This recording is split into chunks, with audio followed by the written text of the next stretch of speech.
दोस्तों, मैं हूं दिनेश पसानी। आप देख रहे हैं देश हित न्यूज़ चैनल।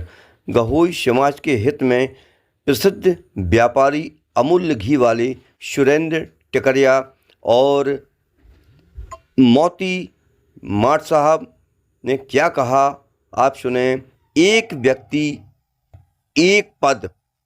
समाज में सभी का अवसर मिलना चाहिए और समाज में किसी की आवाज़ को दबाने का हक किसी को नहीं है। समाज में समान अधिकार है सबको बोलने का।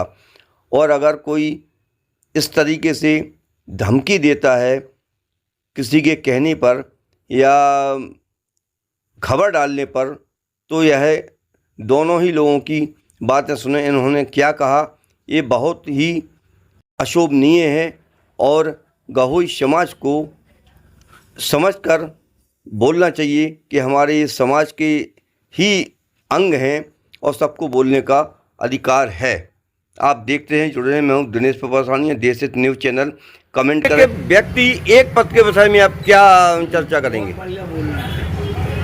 इस संबंध में हमारा सुझाव है कि समाज में, क्योंकि यहाँ पे 800 साढ़े 800 परिवार रहते हैं और सब अन्य समाज के अन्य लोगों को भी मौका मिलना चाहिए। और क्योंकि देखो, पद कोई ऐसा तो है नहीं केवल समाज के लिए ही पद है, उसकी कोई बड़ी पावर तो नहीं है, लेकिन उसको व्यक्ति को समाज में बैठ के सम्मान मिलता है तो उसको उत्साह पैदा होता है। इसलिए समाज में कम से कम जो है हर व्यक्ति को जो है किसी न किसी पद पर थोड़ा सा उसको प्रोत्साहन मिलना चाहिए ताकि समाज में एक रूपता बनी रहे। क्या आप यह मैटर जागरूक हो? क्या आप यह मैटर जो अभी समाज की धर्मशाला में अभी होगी मीटिंग, उसमें उठाएंगे कि आप समाज हित में एक व्यक्ति एक पद? नहीं, तो समाज में हमें आमंत्रित किया जाता है तो हम बिल्कुल अवश्य कहेंगे। नहीं बुलाए गए हैं आप। बहुत बहुत धन्यवाद। दोस्तों, मैं हूं दिनेश पसानी। आप देख रहे हैं देश हित न्यूज़ चैनल। हम आपको मोती माठ साहब से रूबरू करवा रहे हैं। क्या कहना है माठ साहब? जय गोपाल। जय गोपाल पठानिया जी, जय गोपाल। हाँ, आपका क्या कहना है? एक व्यक्ति एक पद पर समाज हित में कुछ बताएं, कहें आप। भाई देखिए, ऐसा समाज में कोई छोटा बड़ा तो है नहीं, और समाज में आज कोई माई का रात बता दे कि हमारा ये त्याग है, हमारा ये पद त्याग है, हमने ये स्तंभ खड़ा किया, तो भी नहीं है।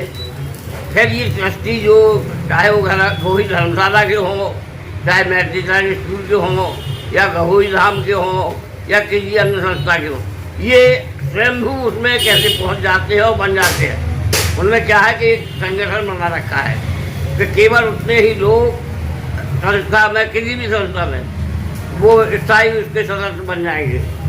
अब इनने पूरे समाज को धक्का दिखाकर, मतलब बिल्कुल समझ लीजिए कि ना कुछ मानते हुए अपनी बददस्ता कायम रखने के लिए है दो चार चेहरे जो गहोई धर्मशाला है, मैट्रिकल, सब जगह स्थायी सदस्य है उसके। तो इस प्रकार ये पॉलिसी अप्लाई हुई है कि अब दूसरे समाज के लोगों को आने ही नहीं देना।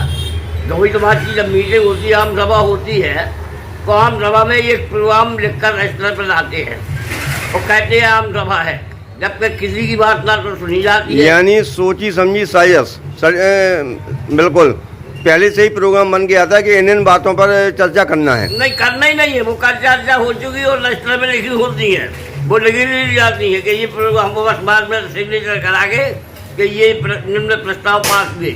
ना तो किसी को बोलने का अवसर दिया जाता, अगर कोई बोलने को खड़ा होता तो उसे धमकी दी जाती है या उसका टैंक स्टोर किया जाता है, मतलब उसका नाम ही नहीं बुलाएगा और जिसको बोलना हो। ये पूर्व नियोजित जो कार्यक्रम आम सभा में होते हैं, इनको कृपया निवेदन है गहोई समाज के समस्त सदस्यों से ठीक लगाए, यानी इसको रोके। ये परंपरा अच्छी या उचित नहीं है। इनको कायम रख करके आप ये सिद्ध करना चाहते हैं कि जो आप कहते हैं वही आप करना चाहते हैं, वही सब पर थोपना चाहते हैं। माठ साहब, एक बात और जानना चाहेंगे आपसे। आपने तो जीवन भर अपनी स्कूल में सेवाएं दी हैं, वो आपके कई शिष्य ऐसे हैं कि जो बड़े बड़े पदों पर हैं, क्योंकि आप मास्टर रहे हैं। हम ये जानना चाहेंगे आपसे कि अगर यही स्थिति समाज की रही कि चार लोग ही समाज चला रहे हैं और कोई बोलने वाले तो उसको धमकी दी जाती है फ़ोन पर, तो कहाँ क्या विकास होगा कि विनाश होगा समाज का?